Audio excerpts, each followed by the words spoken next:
Hello, good morning student. I hope कि आप लोग बहुत अच्छे होंगे और आपकी पैरामेडिकल की तैयारी भी बहुत अच्छी चल रही होगी।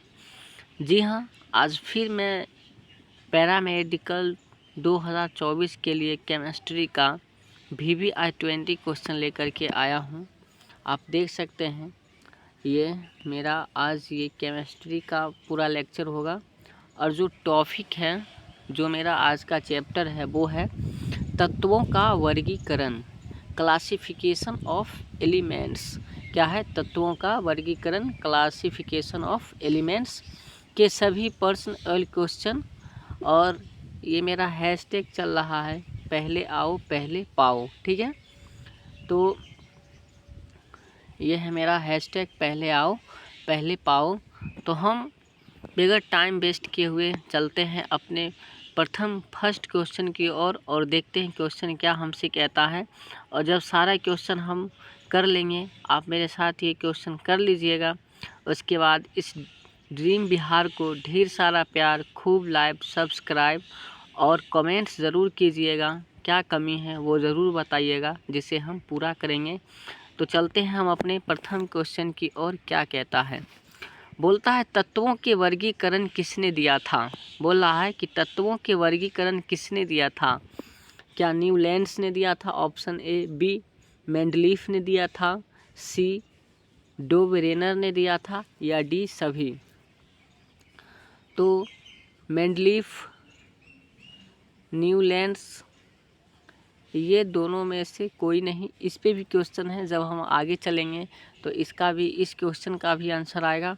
तो इसका जो फर्स्ट ऑप्शन होगा वो होगा डोबेरेनर। ये 1866 ईस्वी में 1866 ईस्वी में दिया था। तत्वों के वर्गीकरण, क्लासिफिकेशन ऑफ एलिमेंट्स को सर्वप्रथम डोबेरेनर ने ही समझाया था। किसने समझाया था? तो डोबेरेनर ने समझाया था। हम इसको थोड़ा सा हटा दें। डोबेरेनर इसी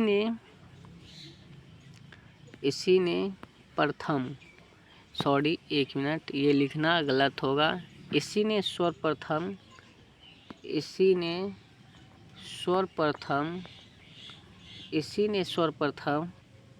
प्रथम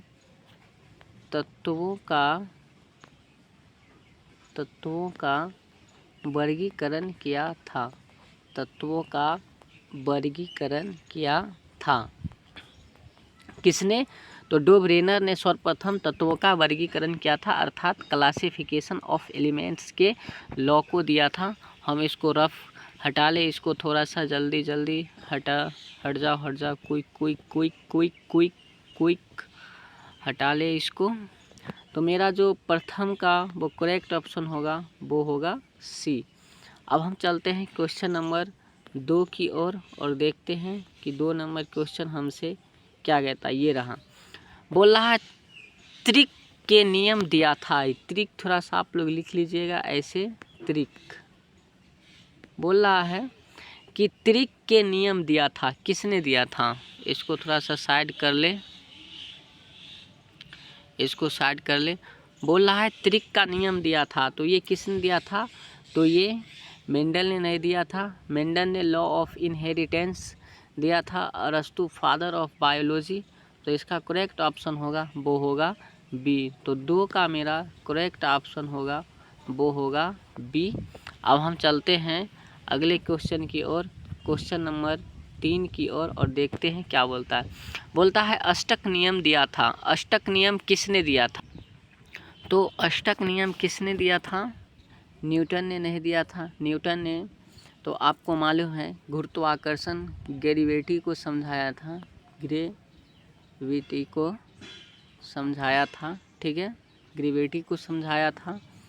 मेंडल फिर ये, तो मेंडल को क्या कहा जाता है? Father of genetics. क्या कहा जाता है? Father of genetics. क्या कहा जाता है? Father of genetics. तो मेरा ये 2 ऑप्शन तो ऐसे ही निकल गया। डी तो होगा नहीं। तो मेरा जो करेक्ट ऑप्शन होगा,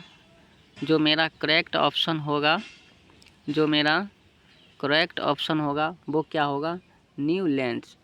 तो क्वेश्चन नंबर थर्ड का जो करेक्ट ऑप्शन होगा वो होगा ए। ठीक है, हम चलते हैं अगले क्वेश्चन की ओर। अगला क्वेश्चन और देखते हैं क्या बोलता है। बोलता है Mg का गुण किससे मिलता है। क्या बोल रहा है कि Mg का गुण किससे मिलता है, मैग्नीशियम का गुण किससे मिलता है। तो ये जो मैग्नीशियम है ये तीसरे वर्ग का है तत्व, तीसरे वर्ग का तत्व है। और बोल रहा है मैग्नीशियम का गुण किससे मिलता है। तो इसको हम बता देते हैं, थर्ड में होगा बी का गुण Mg से मिलेगा, M से, और इसका गुण जो है वो Ca कैल्शियम से मिलेगा। तो हम इसको हटा लें। तो Mg का गुण किससे मिलता है, तो ये कैल्शियम से मिलता है, B, उसके बाद फिर Mg, और उसके बाद फिर Ca कैल्शियम। तो मेरा करेक्ट ऑप्शन 4 का क्या होगा, ऑप्शन नंबर सी। हम चलते हैं आगे और देखते हैं क्वेश्चन नंबर 5 क्या कहता है। तो क्वेश्चन नंबर 5 बोल रहा है कि Li का गुण किससे मिलता है। Li का गुण किससे मिलता है, अर्थात लिथियम का गुण किससे मिलता है। तो लिथियम का गुण सोडियम और पोटासियम से मिलता है। तो ऑप्शन में पोटासियम नहीं है, तो क्या है, ऑप्शन में सोडियम है, Na है। तो लिथियम का गुण किससे मिलता है, तो लिथियम का गुण सोडियम से मिलता है, अर्थात Na से मिलता है। तो 5 का मेरा करेक्ट ऑप्शन होगा डी। क्या होगा, डी। अब हम चलते हैं आगे क्वेश्चन नंबर 6 की ओर। बोला है उदर्ग कतारों को कहते हैं, क्या कहते हैं, आवर्त, बी वर्ग, सी क्षैतिज और डी सभी। क्या कहते हैं, उदर्ग कतारों को क्या कहते हैं। इसका ऑप्शन दीजिए, आप लोगों ने पढ़ा होगा उदर्ग कतारों को क्या कहते हैं। तो उदर्ग कतारों को क्या कहते हैं, तो आवर्त नहीं कहते हैं, क्षैतिज नहीं कहते हैं। तो एक इसका करेक्ट ऑप्शन क्या होगा, बी। तो उदर्ग कतारों को क्या कहते हैं, तो 6 का ऑप्शन नंबर बी बिल्कुल सही होगा। हम चलते हैं आगे क्वेश्चन की ओर। क्वेश्चन नंबर 7 बोलता है कि क्षैतिज कतारों को कहते हैं, क्षैतिज कतारों को कहते हैं, क्या कहते हैं, क्षैतिज कतारों को कहते हैं, क्या कहते हैं, क्षैतिज कतारों को। तो क्षैतिज कतारों को क्या बोला जाता है, तो आवर्त बोला जाता है। क्वेश्चन नंबर 7 का बी ऑप्शन बिल्कुल सही होगा। इसी प्रकार का क्वेश्चन आप लोग जब बिहार पैरामेडिकल का पेपर दे रहे होंगे तो आप लोगों को यही सब क्वेश्चन वहाँ भी मिलेगा। हम चलते हैं क्वेश्चन नंबर नेक्स्ट। और बोला है आवर्त सारणी में कुल कितने वर्ग होते हैं। गौर से देखिएगा, क्या बोल रहा है कि आवर्त सारणी में कुल कितने वर्ग होते हैं। आपसे आवर्त नहीं पूछ रहा है, आपसे पूछ रहा है वर्ग। आपसे क्या पूछ रहा है, वर्ग पूछ रहा है कि आवर्त सारणी में कुल कितने वर्ग होते हैं। अगर आवर्त पूछता तो 7, लेकिन यहाँ क्या पूछ रहा है, वर्ग। तो मेरा करेक्ट ऑप्शन क्या होगा, 9। 8 का मेरा बी बिल्कुल सही ऑप्शन होगा। अब हम चलते हैं क्वेश्चन नंबर 9 की ओर और देखते हैं क्या बोला है आवर्त सारणी में कुल कितने आवर्त होते हैं। हमने अभी आपको जस्ट बताया कि जब वर्ग आएगा तो 9, जब आवर्त सारणी में वर्ग की बात आता है तो 9, और आवर्त की बात आता है तो 7। तो मेरा 9 नंबर क्वेश्चन का ए ऑप्शन बिल्कुल करेक्ट होगा। अब हम चलते हैं अगले क्वेश्चन की ओर और देखते हैं क्या बोलता है मेंडलीफ के समय तक ज्ञात तत्वों की संख्या कितनी थी। मेंडलीफ जिस समय खोज कर रहे थे तो उस समय कितने तत्वों का ज्ञात हो चुका था। ठीक है, तो यहाँ देखिए ऑप्शन नंबर ए गलत, बी गलत, डी गलत, सी, बट सी में 65 नहीं, यहाँ पे क्या होगा, 63 एलिमेंट्स का खोज क्या हो चुका था। 63 एलिमेंट्स का खोज हो चुका था। तो 10 नंबर क्वेश्चन का मेरा सी ऑप्शन क्या होगा, सही होगा। अब हम चलते हैं अगले क्वेश्चन की ओर। बोल रहा है अब तक कुल कितने तत्वों का खोज हो चुका है। तो क्या इसमें से सभी? नहीं। 740 नहीं, 850 नहीं, तो मेरा क्या होगा? ए। कितने? तो अब तक कुल 118 तत्वों का खोज हो चुका है, तो मेरा 11 का ऑप्शन नंबर ए बिल्कुल सही होगा। अब हम चलते हैं अगले क्वेश्चन की ओर। पूछ रहा है आवर्त 2 में तत्वों की संख्या है। तो आवर्त 2 में तत्वों की संख्या है कितनी? आवर्त 2 में तत्वों की संख्या कितनी है? तो ये 8 होता है। कितना होता है? 8। और तृतीय आवर्त में 18 होता है, तो मेरा 12 नंबर ऑप्शन का 12 नंबर क्वेश्चन का ऑप्शन बी बिल्कुल सही होगा। अब हम चलते हैं अगले क्वेश्चन की ओर और देखते हैं क्या बोलते हैं। बोला है क्वेश्चन नंबर 13 आवर्त 5 में तत्वों की संख्या है। आवर्त 5 में तत्वों की संख्या कितनी है? आप लोग इसका आंसर दीजिए। आवर्त 5 में तत्वों की संख्या कितनी है? आप ही लोग कमेंट्स करके बताते हैं कि ये सब सिंघम सर पढ़ा चुके हैं, तो इसका जवाब दीजिए कितना होगा। आवर्त 5 में तत्वों की संख्या होती है, क्या होता है? 18, ए, बी 32, सी 2, डी 8। कितना होता है आवर्त 13 में तत्वों की संख्या? जवाब दीजिए इसका। तो आवर्त 5 में तत्वों की संख्या कितनी होती है? तो 18। कितनी होती है? 18। तो क्वेश्चन नंबर 13 का मेरा करेक्ट ऑप्शन क्या होगा? तो ये मेरा ए होगा। हम चलते हैं अगले क्वेश्चन की ओर और देखते हैं क्या कहता है। ये रहा मेरा क्वेश्चन नंबर 14। क्या बोल रहा है? 14 नंबर क्वेश्चन बोल रहा है निष्क्रिय गैस है। क्या बोल रहा है? निष्क्रिय गैस है। तो क्वेश्चन नंबर 14 हमसे बोल रहा है निष्क्रिय गैस है KRXERN। तो ये क्या होता है? ये सभी क्या होता है? निष्क्रिय गैस होता है। इसमें एक और आता है, ऑर्गेन आता है, नियोन आता है, ठीक है। तो ये सब क्या होता है? निष्क्रिय गैस होता है।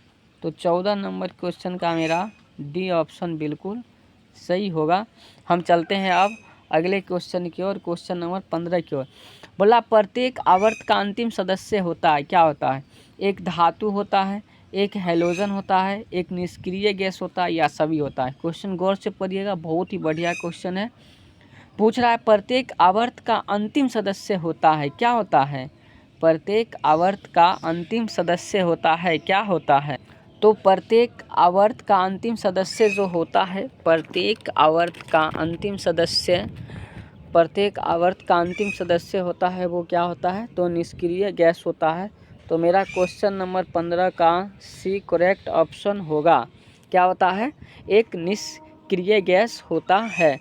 अब चलते हैं क्वेश्चन नंबर 16 की ओर। बोल रहा है निम्नलिखित में कौन सबसे अधिक विद्युत धनात्मक है? हमको मालूम है आप लोग इसमें गलती ज़रूर कीजिएगा। आप लोग लगाइएगा ऑप्शन नंबर एल्युमिनियम, जो कि बिल्कुल गलत है। पूछ रहा है निम्नलिखित में कौन सा सबसे अधिक विद्युत धनात्मक होता है? तो क्या होता है? ये मेरा Mg होता है। क्या होता है? मेरा Mg होता है, ठीक है। तो क्वेश्चन नंबर 16 का करेक्ट ऑप्शन क्या होगा? सी होगा। चलते हैं क्वेश्चन नंबर 17 की ओर। क्या बोल रहा है? ये क्वेश्चन आप लोगों से बोल रहा है निम्नलिखित आवर्तों में किसमें 18 तत्व होते हैं? गौर से देखिएगा। बोल रहा है कि निम्नलिखित आवर्तों में किसमें 18 तत्व होते हैं, और सोच समझ करके आंसर दीजिएगा।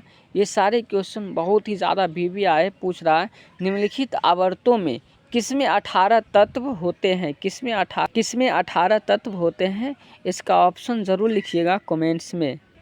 तो क्या होता है? ये डी, चतुर्थ में होता है। तो क्वेश्चन नंबर 17 का करेक्ट ऑप्शन मेरा क्या होगा? तो ये डी होगा। अब हम चलते हैं अगले क्वेश्चन की ओर, क्वेश्चन नंबर 18। बोला है क्वेश्चन नंबर 18 तृतीय आवर्त का तत्व है। क्या बोल रहा है? कि तृतीय आवर्त का तत्व है। तृतीय आवर्त का तत्व है। इसमें से सभी होगा, सोडियम, मैग्नीशियम, एल्युमिनियम, डी सभी। और इसमें आता है, क्या आता है तृतीय वर्ग में? तो इसमें आता है Si, सिलिकॉन, PS, ठीक है। उसके बाद Cl और आपका Ar आता है, ठीक है। तो देख लीजिएगा तृतीय आवर्त में sodium, magnesium, aluminium, silicon, phosphorus, sulphur, chlorine और ऑर्गेन, ठीक है, आर्गन। ये इतनी तत्व क्या है? कि तृतीय वर्ग में आता है। हम चलते हैं अगले क्वेश्चन की ओर। और क्या कहता है, बोल रहा है वर्ग उदर्ग स्तंभ में कितने स्तंभ हैं। बहुत ही अच्छा क्वेश्चन है, बिल्कुल बेस से लिया गया क्वेश्चन है। इसका जवाब दीजिए। बोल रहा है कि वर्ग उदर्ग स्तंभ में कितने स्तंभ हैं। क्या बोल रहा है, क्वेश्चन नंबर 19। बहुत ही अच्छा क्वेश्चन है, बिल्कुल तत्वों के वर्गीकरण क्लासिफिकेशन ऑफ एलिमेंट्स के बेस से ये क्वेश्चन लिया गया है। हमको उम्मीद है ये भी क्वेश्चन आप लोग गलत करेंगे। क्या बोल रहा है क्वेश्चन नंबर 19 कि वर्ग उदर्ग स्तंभ में कितने स्तंभ हैं। कितने स्तंभ है, क्या 14 होता है, क्या 16 होता है, क्या 20 होता है। तो इसका जो करेक्ट ऑप्शन होगा 19 का, वो होगा ऑप्शन नंबर बी, बिल्कुल सही होगा। कितनी होता है, तो ये 16 होता है। कितना होता है, ये 16 होता है। कितना होता है, 16 होता है। ठीक है, हम चलते हैं अब अगले क्वेश्चन की ओर। और 20 VVI क्वेश्चन में अब मेरा ये क्वेश्चन नंबर 20 जो है वो अब मेरे सामने आ गया है। इसका भी इस क्वेश्चन को भी करेंगे और इसका भी आंसर देखेंगे क्या होता है। ये क्वेश्चन 20 नंबर क्या पूछ रहा है, और ये मेरा लास्ट क्वेश्चन ये क्या पूछ रहा है, प्रत्येक आवर्त का प्रथम सदस्य होता है। क्या होता है, क्या ये क्षार धातु होता है, क्या अम्ल धातु होता है, क्या उदासीन होता है, या फिर सभी होता है। तो इसका जो 20 का जो करेक्ट ऑप्शन है मेरा, ये ऑप्शन नंबर ए बिल्कुल सही होता है। बिल्कुल सही होगा। क्यों, इसको थोड़ा सा मैं हटा लूँ, ऐसे हटा लूँ। बोला प्रत्येक आवर्त का प्रथम सदस्य होता है, तो ये क्या होता है, क्षार धातु होता है। ये क्या होता है, क्षार धातु होता है, जिसे हम इंग्लिश में बोलते हैं एल्काइल मेटल। क्या बोलते हैं हम इंग्लिश में इसको, एल्काइल मेटल। तो प्रत्येक आवर्त का प्रथम सदस्य होता है, वो क्या होता है, एल्काइल मेटल। तो 20 नंबर क्वेश्चन के ही साथ मेरा यहीं पे ये क्वेश्चन 20 VVI क्वेश्चन का सीरीज दी एंड होता है। चलते चलते हम आपसे एक बात कहेंगे कि आप कमेंट्स ज़रूर कीजिएगा, बताइएगा और क्या आपको चाहिए। और चलते चलते हम आपको कहते हैं, चलते चलते हम आपको कहते हैं थैंक यू वेरी मच। आप आए और तत्वों के वर्गीकरण का क्वेश्चन आपने लगाया, और बहुत ही बढ़िया क्वेश्चन है। सिर्फ आप क्वेश्चन भी करते जाइएगा तो आप बिहार पैरामेडिकल, ITI और पॉलिटेक्निक जैसे एग्ज़ाम को फोड़ दीजिएगा। मेरा चैनल है ड्रीम बिहार। मेरा चैनल है ड्रीम बिहार, www.dreambihar.com। यूट्यूब पे ज़रूर सर्च कीजिएगा। क्वेश्चन आपको अच्छा लगे तो लाइक, सब्सक्राइब और कमेंट ज़रूर कीजिएगा। और कल हम फिर मिलेंगे क्लासिफिकेशन ऑफ एलिमेंट्स के 20 VVI क्वेश्चन के साथ। और कल की क्लास के साथ हमारा ये क्वेश्चन तत्वों का वर्गीकरण का जो ऑल क्वेश्चन है वो फिनिश होगा। और मेरा इसी के साथ ये चैप्टर क्लासिफिकेशन ऑफ एलिमेंट्स भी दी एंड हो जाएगा। क्या होगा, मेरा ये चैप्टर भी कल की क्वेश्चन के साथ दी एंड हो जाएगा। तो चलते चलते आप लोगों को बोलते हैं goodbye. Thank you very much. पढ़ते रहिए, अच्छे रहिए, खूब मेहनत कीजिए। जय हिंद, जय भारत। मिलेंगे नेक्स्ट वीडियो में। Thank you.